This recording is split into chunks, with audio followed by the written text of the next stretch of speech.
जब हम आदिपुरुष बना रहे हैं तो पहली बात तो दो तीन चीजें मैं एकदम स्पष्ट कर दूं, मैंने पहले भी कही है और अभी स्पष्ट कर देता हूं। हमने रामायण नहीं बनाई। लिटरली हमारा इतना एपिक कल्ट क्लासिक उसको रूइन कर दिया इस बंदे ने। ओम राउत ने एक ऐसी पिक्चर बनाई है जिसको पसंद कर पाना बहुत ज्यादा मुश्किल है। एकदम फालतू पिक्चर है और लंका तो उससे भी बकवास था। कुछ नहीं, रामायण के नाम पे चूतिया बना रहे हैं इन लोग।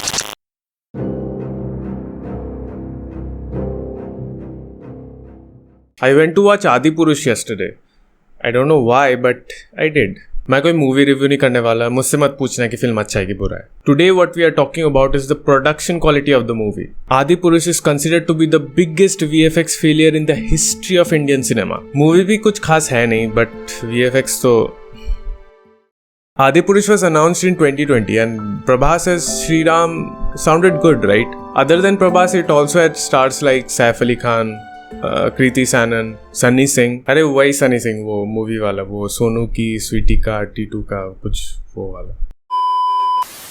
It was gonna be directed by the director of Tanaji, so expectation और बढ़ गया. But the reason of all high hopes was the 500 crore budget. This is R1, which released in 2011 with a budget of just 130 crores. And this is the Bahubali, another film by Prabhas, which was released in 2015 with a budget of 180 crores. And look at this scene of Adipurush released in 2023 with a budget of 500 crores. 500 crores का cartoon बना के रख दिया है. छोटा भीम, छोटा भीम, छोटा भीम, छोटा Bhim. Not only Bollywood, Hollywood का भी यही हाल है. Look at this clip of Hulk from 2012's Avengers film and look at the quality of the latest Marvel TV show She-Hulk. Not only this, the dinosaur of Jurassic Park released back in 1993 and the dinosaur of the Jurassic World released last year. The new Jurassic World movie was highly criticized because of its bad VFX. But what is the definition of bad VFX? If you are watching a movie or TV show and you are not able to tell the difference between what's real and what's created with visual effects, then that is obviously called good VFX. और आपको अगर देख के समझ आ रहा है भाई ये तो fake है, computer generated है, then that is bad VFX. So what's the full story? Sometimes we get good VFX, sometimes we get below average VFX. I've done a lot of research in this thing and I found very interesting things. First of all, did you know that India has the best VFX artists? And when Gravity got an Oscar award, they said that if India didn't exist, they wouldn't have made such a good film. Even Marvel, which produces so many top quality VFX, can't be possible without India. Sometimes when these Marvel films end, you will notice hundreds of Indian names. So India is doing so good with foreign films, but why not do it in Indian films? VFX is inarguably one of the main drivers behind ticket sales and views, and they have filled out the majority of the films and television series we watch in ways that we hardly notice.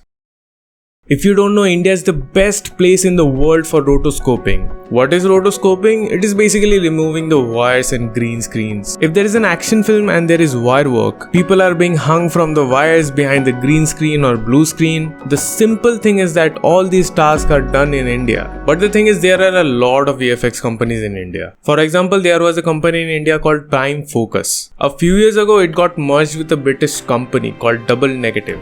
They formed a new company called DNEG. DNEG is a company that makes best visual effects in the world. This company has just won an Oscar for Dune last year. If you look at the history of this company, all the movies with the best VFX are done by this company. Harry Potter, Marvel movies and even the latest films like Brahmastra has the same company working on the visual effects. Another company is Makuta, who has worked in Bahubali 1, 2 and RRR. Recently they worked in Pushpa and now they are designing Pushpa 2's VFX. And आप लोगों को तो पता ही होगा, RRR was such a big hit outside India. Other than the direction and of course the music, the VFX was highly appreciated. And how can we forget about Red Chilli's VFX, the company owned by Shah Rukh Khan himself. And that company has the best talents and the best visual effects. They made Ravan 11 years ago and in that film Shah Rukh Khan's suit was digitally rendered. At that time, VFX of that film was even better than any Hollywood film of that time.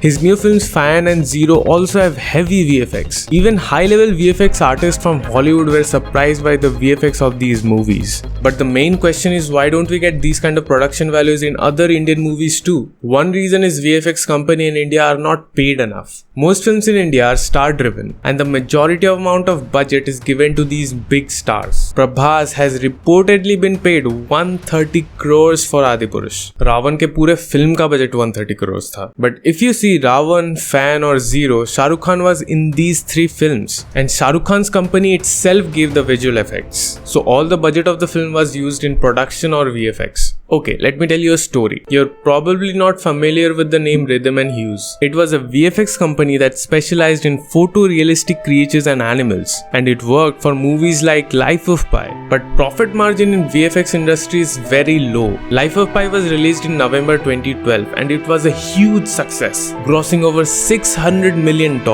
But less than 3 months later, Rhythm and Hues filed for Chapter 11 bankruptcy and laid off more than 250 of its employees. And just days after RNH filed for bankruptcy, Life of Pi picked up 4 Oscars at the 2013 Academy Awards.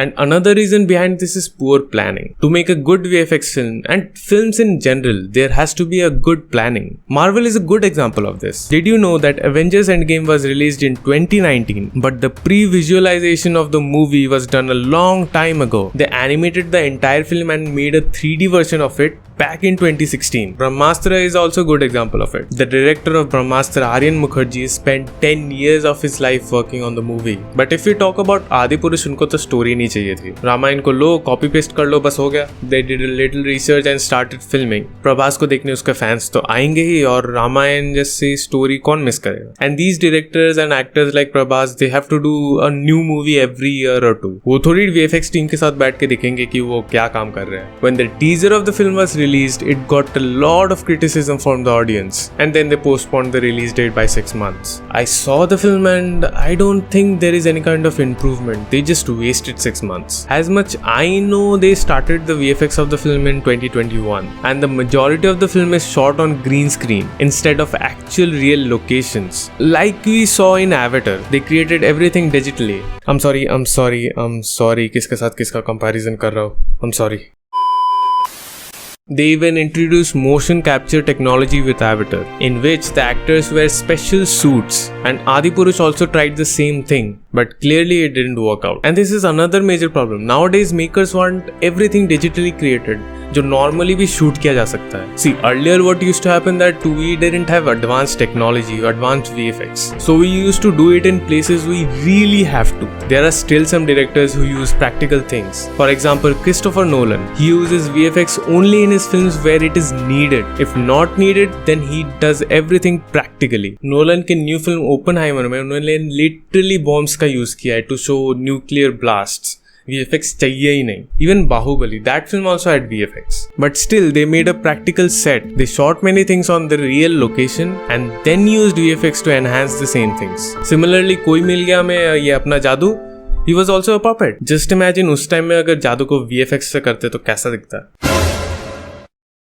Well, jokes apart, I want to remind you about the story of Rhythm and Hues. That story teaches us a lesson that we need to acknowledge the hard work of VFX artists. And instead of spending half our budget into actors, we should pay the people who are actually working hard, instead of criticizing कि क्या VFX बनाया. In India, when Red Chillies VFX takes up the work of any film, then it delivers very good and exceptional things. And of course, films like Avatar in Hollywood have created a milestone, and we have to come to that level because धीरे धीरे यहाँ के लोगों को भी content की समझ आ गई है. And if any of you have seen Adipurush, let me know, did you like its VFX? आपको फिल्म का VFX कैसा लगा? मेरे को तो एकदम बेकार लगा.